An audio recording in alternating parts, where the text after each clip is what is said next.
Hello lads and welcome back to another video on the channel. I hope each and every one of you are doing quite well. We are so close to 3600 subscribers, so make sure you subscribe if you're new, turn on the bell and make sure you like the video. Today's like target is 100 likes. Let's hit that. Today is the transfer deadline, the most awaited day for us because we have already signed almost all the players we need. The only thing is left is we have to sell players.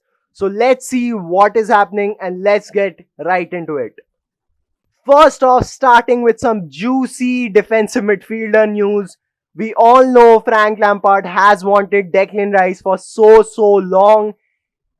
We have been connected to him for the whole transfer window. Many fans were expecting that we would sign a new midfielder this time, but it looks like Declan Rice is a big no for us. West Ham are the main problem. They are asking for 80 million euros. For a player of Declan Rice's quality, 80 million is too much. He's a very good player, but in this climate, 80 million euros is too much. He would be our most expensive signing ever if we manage to sign him for that amount. So a big no-no from Rice. If something changes, don't blame me. It's just what the newspapers have reported. Thomas Partey, we were also linked to him for the past 2 days, and Arsenal fans were just getting angry everywhere. But the rumors turned out to be false. We are not signing Thomas Partey. We have in fact not made any contact with them for Thomas Partey.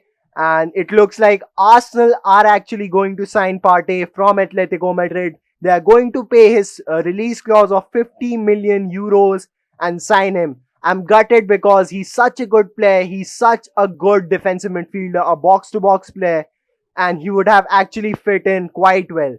But it is what it is, and if Lampard stays at the club, I can bet you 100 million pounds that he is going to try to sign Declan Rice once again, and we will actually manage to sign Rice next time. Jorginho Frello was linked to Arsenal multiple times. There were rumors that we had agreed upon a 20 million bid to sell him, but they are also false because Arsenal, of course, are going to sign Thomas Partey and Jorginho is going to stay at Chelsea. So how are you feeling about the defensive midfielder situation? Would you have preferred Rice or Partey, or are you happy with Jorginho staying? Write down in the comments below.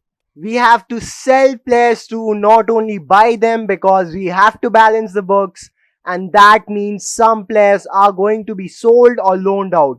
First off, Antonio Rudiger. He was linked to Tottenham Hotspur numerous times in the past few days, but it looks like he will go to AC Milan now on a loan, not on a transfer. It is a loan deal, 1 year loan deal, and we are going to make Rudiger actually sign a contract extension. That means we still somewhat trust in him, and if he has a good season with AC Milan, who knows, maybe he can come back to Chelsea and actually start for us once again. So all the best to wherever he goes, but it is certain that he's not staying at Chelsea Football Club. Ruben Loftus-Cheek was also supposed to go out on a loan. He was connected to Aston Villa, but we actually loaned out Ross Barkley instead, and he performed quite well in the thrashing of Liverpool. I enjoyed every bit of that. 7-2 Aston Villa and Liverpool. It was an amazing match, but what a amazing day for football yesterday. United lost and Liverpool lost. What more do we want? Focusing on Chelsea, Ruben Loftus-Cheek was linked to Fulham earlier today. It was seen as a loan option, but no option to buy, just a loan. But nothing is confirmed yet. I can't say if he will go out or not. If he stays, it's okay, but I would much prefer he would go out, regain his form when he was at Crystal Palace, when he was under Maurizio Sarri, and then come back to Chelsea, rock Chelsea, because I seriously want him to do good.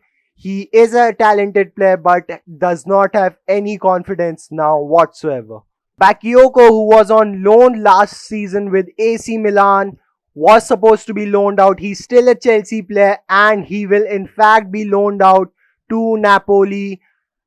It was an amazing deal because he was being linked to PSG and AC Milan once again, but the negotiations broke down with the other two teams and he will finally sign for the Italian Giants. Some more good news all around. It's not related to transfer, but Reece James, our own boy, our own academy graduate, has actually been called up to the England national team.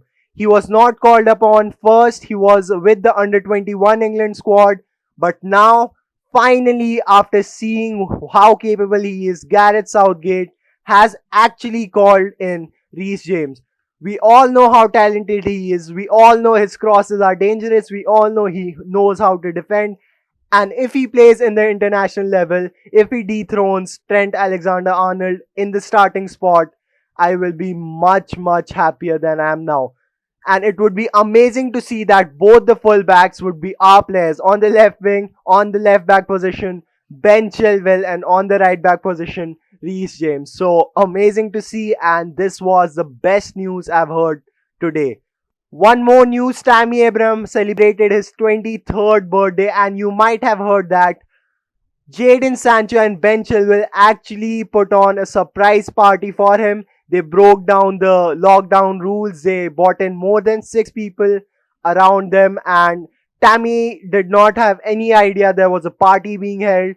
And what happened there, I don't know, but they have been called to the England squad. They have not been told to sit at home, unlike what Gareth Southgate did with Mason Greenwood and Phil Foden. So, different rules with different people. It does not bode well, actually. Southgate should have punished them. If I am being serious, they are players, but they have made mistakes, and we might have actually benefited from it because there would have been no chances of injury then, and we would have been happy. So that was it for now, guys. Thank you so much for watching. Thank you so much for all the support.